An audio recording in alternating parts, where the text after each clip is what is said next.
నిన్న తాడేపల్లి నుంచి తెలుగుదేశం నాయకులు వర్ల రామయ్య గారు మాట్లాడుతూ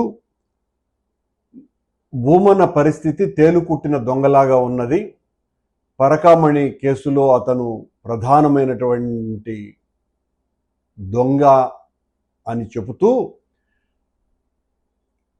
ఆ నిందితుడు రవికుమార్ ఇచ్చినటువంటి ఆస్తులను నేను చాలా తక్కువ ధరకు లీజుకి ఇచ్చానని, అలాగే నిందితుడు రవికుమార్ నా కుటుంబ సభ్యులతో ఎన్నోసార్లు ఫోన్లో మాట్లాడినారు, ఆ కోణం నుంచి కూడా పరిశీలన చేయాలి, విచారణ చేయాలని వారు చెప్పడం జరిగింది. చంద్రబాబు గారి మాటలని రామయ్య గారి గొంతుకలో వినిపించటం జరిగింది అన్నది చాలా స్పష్టంగా అర్థమవుతుంది. నేను ఆ ఏసీపీ డీజీ రవిశంకర్ అయ్యన్నార్ గారిని విజ్ఞప్తి చేస్తున్నా, పాపం చిలిపి రామన్న ఉబలాటాన్ని కూడా మనం ఎందుకు కాదనాలి?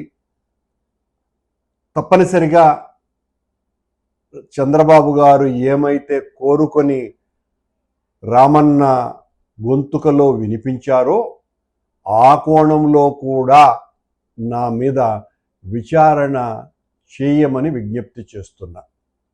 ఎందువల్లంటే నిజాలు బయటపడాలి. ఇంకా వీళ్ళు ఇలాగే మాట్లాడుతూనే ఉంటారు. మీ విచారణ బూటకమని చెప్పినా ఆశ్చర్యపడాల్సిన పని లేదు అయ్యన్నార్ గారు.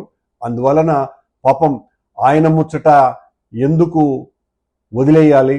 కనుక ఆయన ముచ్చట తీర్చడానికైనా కూడా, చిలిపిరామన్న ముచ్చట తీర్చడానికైనా కూడా నా మీద మరోసారి విచారణ చేయవలసిందిగా నేనే విజ్ఞప్తి చేస్తున్నా.